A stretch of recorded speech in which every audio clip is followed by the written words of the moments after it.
This Life 30, your 30-day journey to creating the best life possible for yourself. You can just watch this video or can sign up for free and get the bonus companion worksheets that go along with each video by checking the link down in the description below. All right, today is day 27 and we're going to learn how to hire properly. You need a team around you to deliver a lot of ideas. How do you choose your team? Based on what?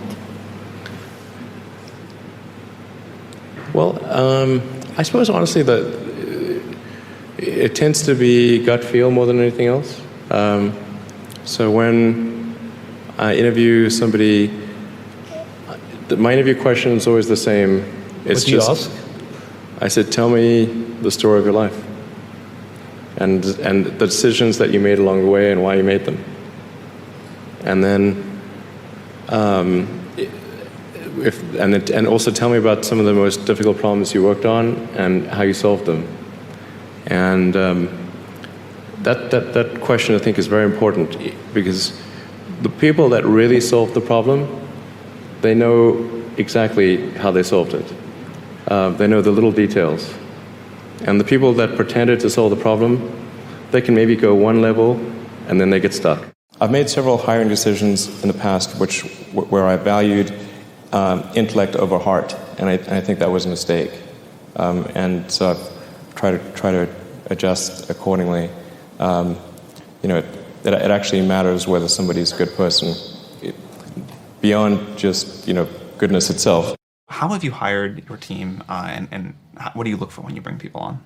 If you think about it, I started the company when I was 19, right? So I can't institutionally believe that experience is that important, right? Or else I would have a hard time reconciling, myself, right, and the company. So we invest in people who we think are just really talented, even if they haven't done that thing before.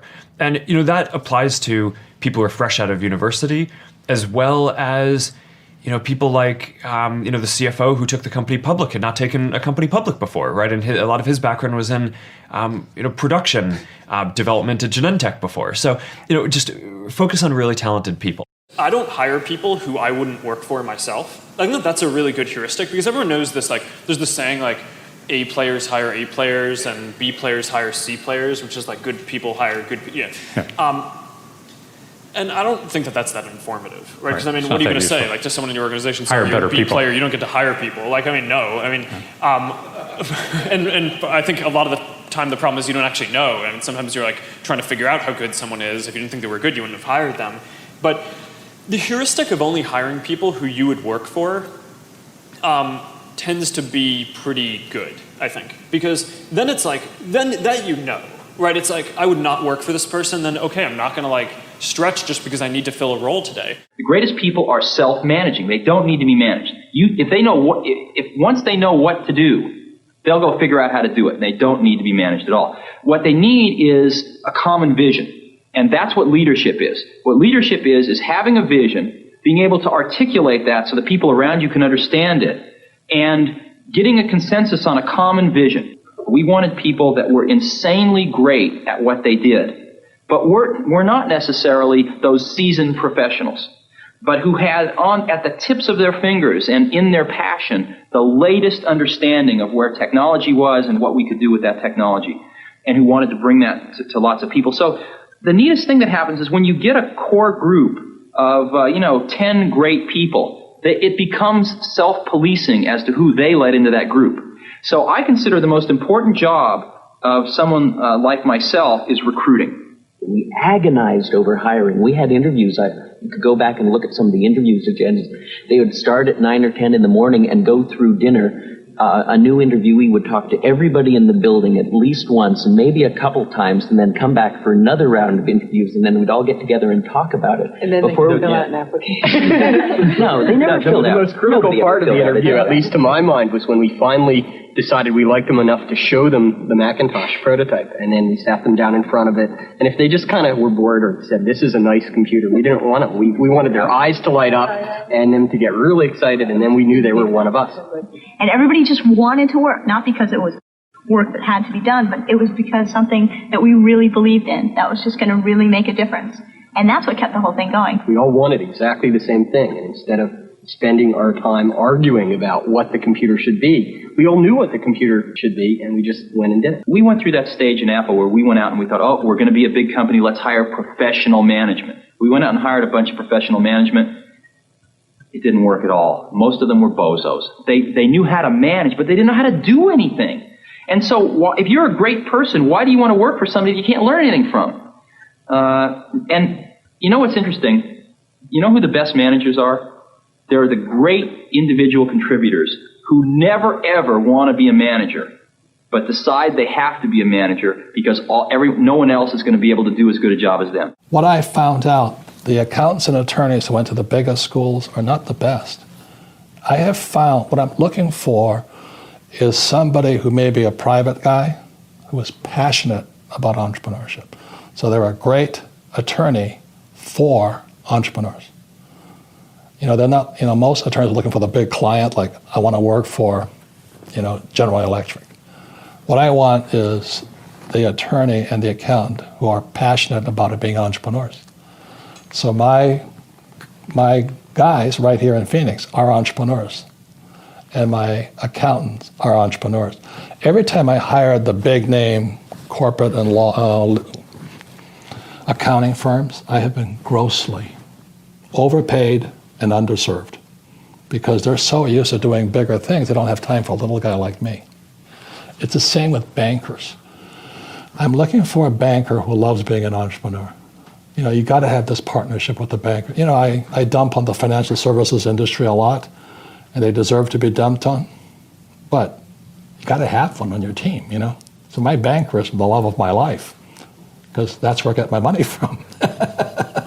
To me, love is very important. I look for someone who loves the company, who loves a vision that you're casting, I'm casting, loves a crusade, that their heart starts connecting with it. Because if you can hire, my experience has been, if you can hire people based on love, you don't need to have work ethic on a list, because love is an action, in my opinion. If love is an action and the definition of love to you is also an action, it's a verb, then that means everything from love, work ethic comes because of love. So if someone loves, they're gonna have a work ethic. If parents make food for their kids 3 meals a day, not because they have to, but because they love and they put the time to cook. If parents put the time to drop off the kids in the morning and pick them up and work so hard and do this and do that, love. There's no manual that says you gotta work hard when you're a parent. No, the manual is you love, they have a place in your heart, so you work. So I hire based on love.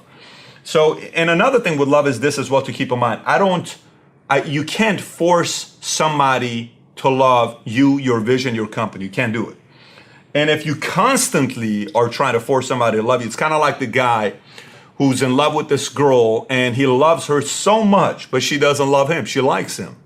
And she tolerates him. And all his life, he's trying to earn her love, and she's just not going to love him. She doesn't love him. She just likes him. They're just together because it's good. This guy has all his life, and that can be very draining.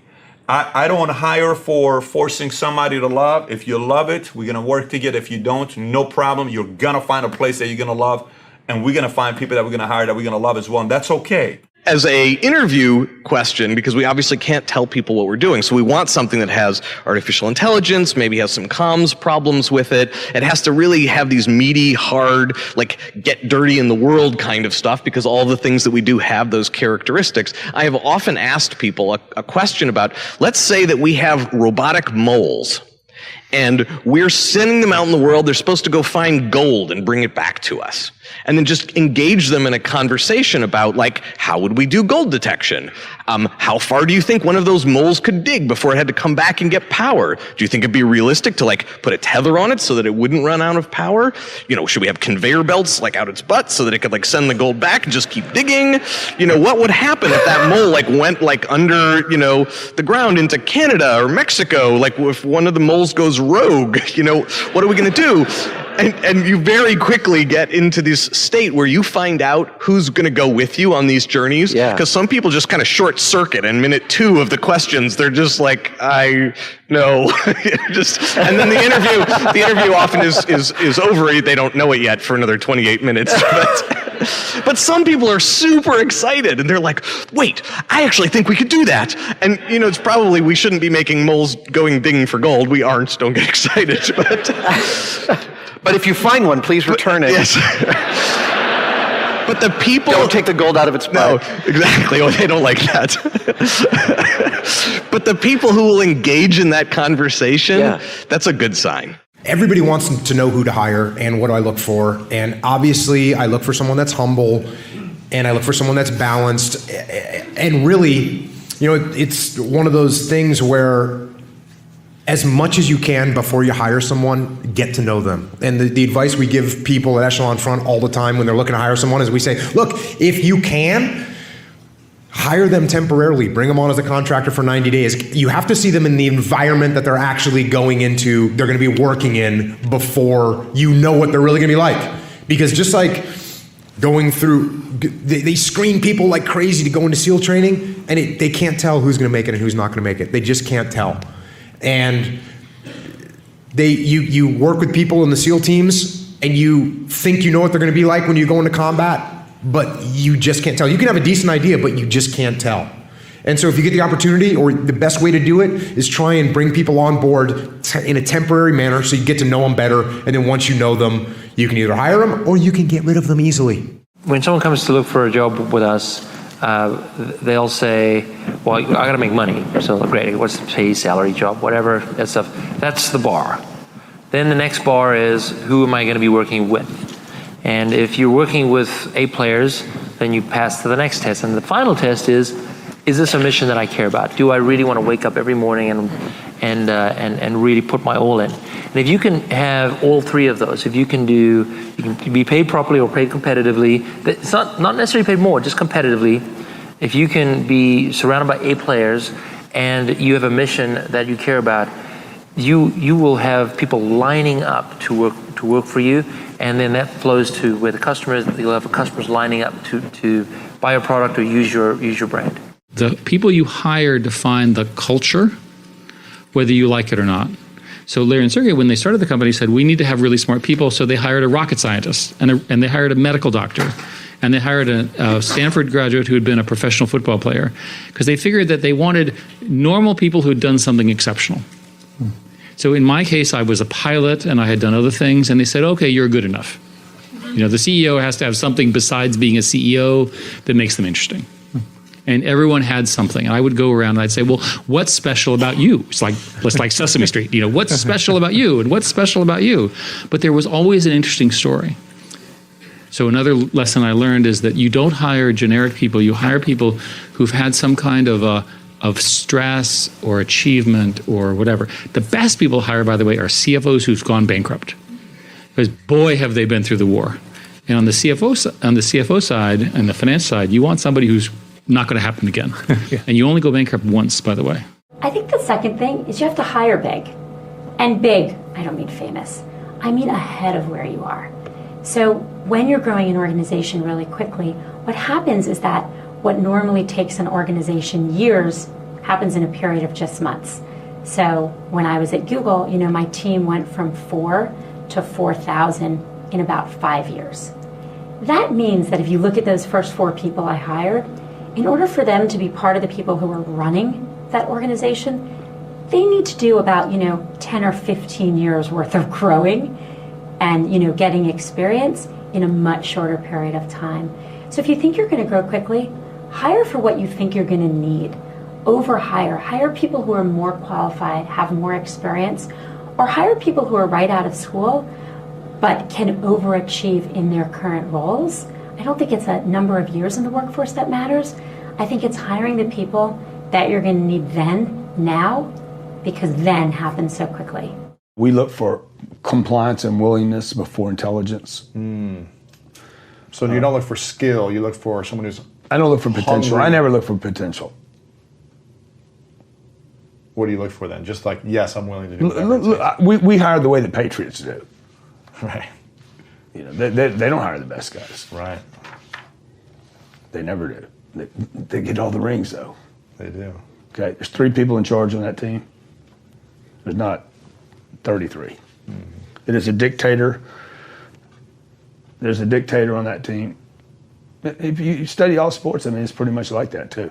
You know, I mean, Portland doesn't really have that. You know, he leaves Curry alone, and he leaves, you know, Durant alone, and they're doing good. You know, I mean, it's a different style, right? But somebody's those are with superstars. Yeah, man, it's got to be so hard. Yeah, 'cause everyone's got a personality. Everyone's got their opinion. And But so let's see how long that legacy can last. Yeah. What are they? 3 years now? Yeah. So, you know, Third year, yeah. Let's see if they tear themselves apart. But I know that New England Patriots thing works. Consistently. There's an owner. He's not involved. He trusts the coach. This guy, Bill, runs the deal. Yeah. And then Bill gives the ball to Brady and says, go do the deal. Yeah. You know? So they hire from the lower half of the draft. Mm-hmm. They don't overpay for anybody. And if you don't comply, you're looking off the team. Mm-hmm. They're going to win without a great person. I like that. I'm going to give you one quick system. You got it. This is a system that involves people. Great. One of the most valuable things that I've ever done. Just used it recently with great success. Really, really helped me out. I call it the daily update. Right. You hire a new person. You sit them down on day one and you say, Tony, we're going to be working together. Really excited about working with you. I'd like you to do one thing for me. At the end of every workday, I'd like you to send me a daily update. Send it to me by email. It should take you 5 minutes to do, 10 minutes max. If it takes you more than 5 to 10 minutes, you're doing something wrong. Right. In the daily update, I want you to tell me 3 things. Number 1, what I did today, results I got. Right. Number 2, problems or challenges that, you know, came up. Right. Number 3, questions that I have for you. Right. Okay? So, what I did today, results I got, problems and challenges, questions. Right. If you will watch someone's daily updates every day for 30 days, you will learn so much about them that people who have known them for years don't even realize, because you will see the pattern. Right. Are they results driven? Are they activity driven? Do they even, notice the difference in their life? Noticing whether or not they're really even asking any new questions, whether they're getting curious about things in any new way, shape, or form. What is perceived by them to be a problem versus exactly. Will they ask you if they have a problem? What's going on? And really great. Even more importantly, do they send it to you every day? That's the most basic test of all. Really? That's true. Okay? Because you're absolutely right. When you get to the end of the first 30 days, and you got 12 of them, or 6, or none. Exactly. There are a couple of scenarios. One is they sent it every day, but it's bad news. Yeah. One is they sent it every day and it's good news. Yeah. Another is they didn't send it every day and it's bad news. Another is they did it and it's good news, whatever. So there are kind of these options. If you've got someone that's performing, it actually doesn't matter whether they sent them every day or not, because they're a performer. Yeah. If they're a superstar and they didn't send the daily update every day, you can say, we're going to get you an assistant that's going to send your updates every day, okay? Right. Fine. Just tell them. And maybe you can coach them or whatever. Right. But if they're not performing and they're not sending daily updates, or they're not performing and sending daily, you'll see it. And I mean, in my experience, the underperformers, they usually don't send the update every day. Right. And then when you sit down with them at the end of 30 days, you can just say, look, I asked you to do one thing consistently for this 30 days. Great. It's really great. Right? I asked you to do one thing, and just send me a little daily update. And they'll have excuses or whatever will come up. And you say, I just don't feel like this is going to be a good fit because we need results and accountability and communication, and it's just not your style to do that. Right. You're not. Then it kind of works out for everybody. It's in everybody's best interest. So the daily update has been tremendously valuable. The trick is, and it sounds facetious sometimes, but it's not. You hire great people, great actors and actresses, and then you get out of their way. You don't play the director. You don't hover over them. You let them change your lines. You let them make up their own contributions and do things, because the people that I've worked with have had careers and are famous and are great before they met me, and they're great in my movies, and they're great after they leave me. So nothing special is happening. If you just hire wonderful people, that's all you have to do, and just don't mess them up. Don't ruin them. And, it's really a very simple thing. Then you get credit for directing them, and everyone says, well, you did such a great job. But it isn't. You're just not screwing them up, that's all. Bill Gates was asked what was the winning formula of Microsoft when Microsoft was really the heavyweight champion of their industry. I think they're a little lost right now, but the larger point again is he replied with this: What made Microsoft was not our software. What made Microsoft was our hiring. I just want to suggest to you the second point or trait of a world-class company is their ability to hire A players. Here is the brain tattoo I want you to absolutely hardwire into your business philosophy as a leader.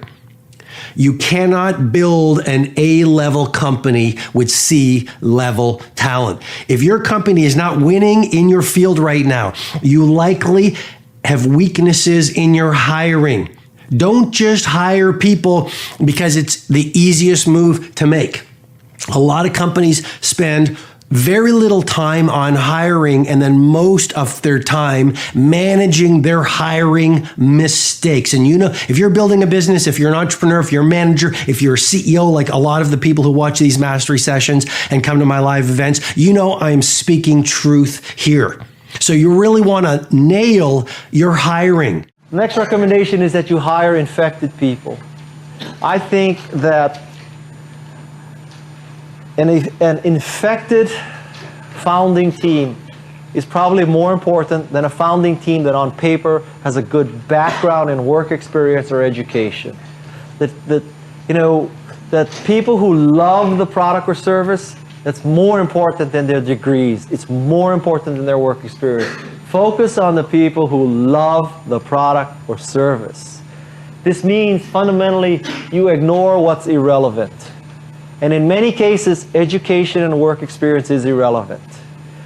This is completely contrary to what most VCs will tell you. If you have VCs further on into this course, and if you ask them, well, what are you looking for? They're going to tell you, and I'll tell you that right now. You can skip that lecture. They're going to say, we want proven teams with proven technology and proven traction. In other words, we want people who have founded Cisco, won a Nobel Prize, and they're doing $50 million in revenue. That's an early stage deal for a VC today. All right. By contrast, Garage is in a different business. We want unproven teams, unproven traction, and unproven technology. It's a completely different world. The irrelevant thing is that, think about what an entrepreneur has to go through. So let's take what might seem very attractive to many venture capitalists.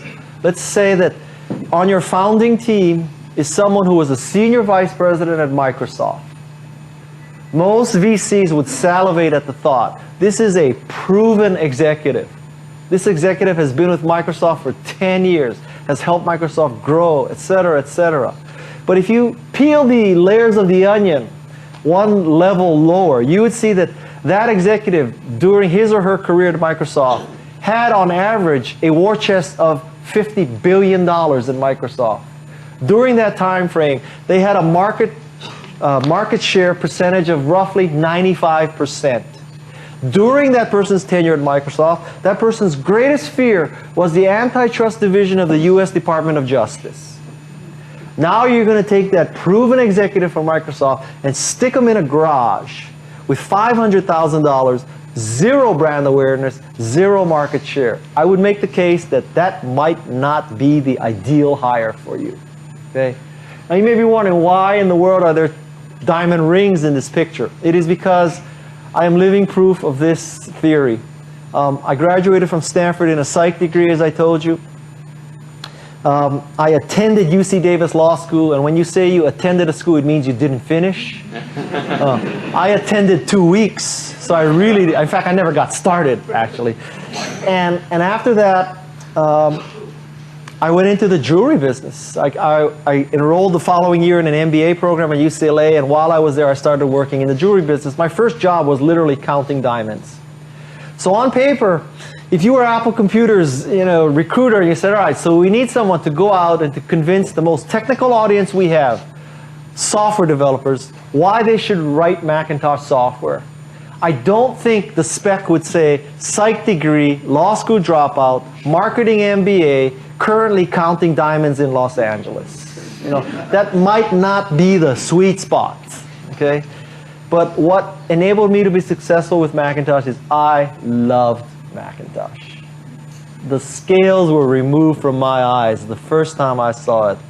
the clouds parted, the angels started playing their trumpets. It was a religious experience for me. That's why I succeeded, because it ain't because of my psych degree, and it's not because I attended law school for 2 weeks, and it's not because I have a marketing degree from UCLA, all right? Ignore the irrelevant. What is relevant is they love the product. Second point, you should hire better than yourself. Very difficult for most founders, particularly engineering types who believe that because of their superior chip speed, that they should be the best salesperson, the best finance person, the best marketing person, and the best engineering person. You need to hire people better than you. A players, by definition, hire A players. B players hire C players.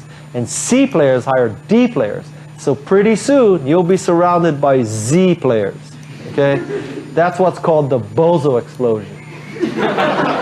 And what follows the bozo explosion is the layoff, okay? So avoid the bozo explosion. The third thing is to apply the Stanford Shopping Center test. The way this works is, suppose you're at Stanford Shopping Center. You see someone who's being recruited by your company, who's interviewing at your company. The distance between you and the person when you first see him or her is from me to the back of the room. That person up there has not yet seen me, but I have seen them, or him, or her. So at this point, I have this sort of choices. I can rush over and say, hi, how are you? I know you're interviewing. Can I tell you more about the company? I really think you should join our company. We're just going to kick some ass. We're going to make meaning. We're going to change the world with our technology. Or you can say, Stanford Shopping Center isn't that big. Maybe I'll bump into them. If I do, I'll say hello. If I don't, I won't say hello. The third reaction is I'm going to get in my car and go to Valco Shopping Center. Okay? If your reaction to the job candidate is not, I'm going to run over there and say hello to the person, don't hire the person. Because when you're creating a startup, it is a family. It is a dysfunctional family, honestly, but it is a family. If you don't feel the compulsion to run over there and say hello, it's probably not the right person. Now I've got a really special bonus clip that I think you're going to enjoy. But before that, it's time for the best Live 30 questions of the day. It's not enough to just watch a video. You have to do something about it. So pull out your worksheets. And if you don't have the worksheets, you can get them for free using the link in the description below. Here we go. Question number 1. What change do you need to make to your hiring process? Number 2, who around you are not the right people that you need? And number 3, how will you move on from them and bring in A players? And if you're doing the Best Live 30 challenge with me, I want to celebrate you. Give me a hashtag Best Live 30 down in the comments below. You will never accomplish your business goals without a team. You have big goals, big dreams, big ambitions. It will never happen as a solo entrepreneur. You need to get out of the mindset that you can do everything yourself. You can't. You can go fast. You can stay small, be nimble, and being a solo person. And you still may always be the most powerful and important individual in your company, but you need to build a team. You need to scale up, and you need to get over your fears and hire properly. So I think a big reason why most entrepreneurs don't end up building successful teams is because they get burned, because you don't know how to hire properly, because you hire somebody, you think, this is great, this person's going to take over all of these things that I don't want to do, they're going to solve my problems, and then you can go on to build bigger things for your business. The problem is that first person rarely works out. The first person that you hire very rarely works out in the business. Very rarely. Look at companies and look at their success and look at who employee number 1, 2, 3, 8, 10 was, and see, are they still around in the company? Very rarely does it work out. Most of the time it's because you don't know what you're doing, because you don't know how to hire, and so you hire the wrong person. I'm going to give you a process that I go through that I think will really help you, that you can learn from my success. We have 24 people on my team, and I want to shortcut the path for you because I think the hiring process is broken. What do most people do when they hire? Most people, they do some kind of job ad, they post it, then you do this long interview process, right? You're reading through resumes and cover letters, you bring them in for an interview, and then you get down to the one person, you end up hiring them, and what ends up happening, a lot of times that person doesn't work out, or they're just okay, but you don't want to fire them because you don't want to go through that entire painful process again to find somebody new. It's too painful, it sucks, you don't want to do it again. Here's how you flip the script. 1, when you're doing a job posting, you make it one big ugly paragraph. This is what I do. A job posting is one big ugly nasty paragraph. Why? Because I want people to be detail oriented. I want people to read the whole thing. I don't want to make it easy, because a lot of times the job's not going to be easy, right? So one big ugly paragraph. In the middle of that big ugly paragraph will be some skill testing question. It'll be something like, tell me how many subscribers I have on my YouTube channel, right? Or tell me how many followers I have on Twitter, and put it in the first line of your application. 80% of people won't do it. 80% of people who apply to a job will not answer the skill testing question. Why? Because they didn't even read the application. They didn't read it. They just saw the title. I'm looking for a video editor. I'm looking for an online marketer. I'm looking for XYZ. And they hit submit. And they send it to you. Now, you're going to spend time reading their cover letter, reading their resume, going through their work history, but they spent 5 seconds on you. You're going to spend 5 minutes, 10 minutes on each of them, and they spent 5 seconds on you. Times that by 100 applicants, that's a lot of wasted hours. No wonder why you don't want to go on through that process again. It sucks. 80% of people will not read the job description. You need to filter them out. 5% of people then say, great, tell me what your Twitter account is, and I'll tell you how many followers you have. Go to Twitter, type in Evan Carmichael, you can find me, right? You need to have a little bit of resourcefulness if you want to work for an entrepreneur. So already 85% of the people are eliminated. They're gone. Now I only have to read through 15% of the applications that come through. This is a lot better, right? These are the people who put in the time, who read the application, and they want to work with you. Great. Let's talk about that job posting. What's in that big ugly paragraph? So you want to lead with the values. What do you stand for? What are you all about? Even in the job title right away, I'm looking for a video marketer that believes in entrepreneurs. And then talk about what my company's all about, what my mission is, what I'm trying to accomplish.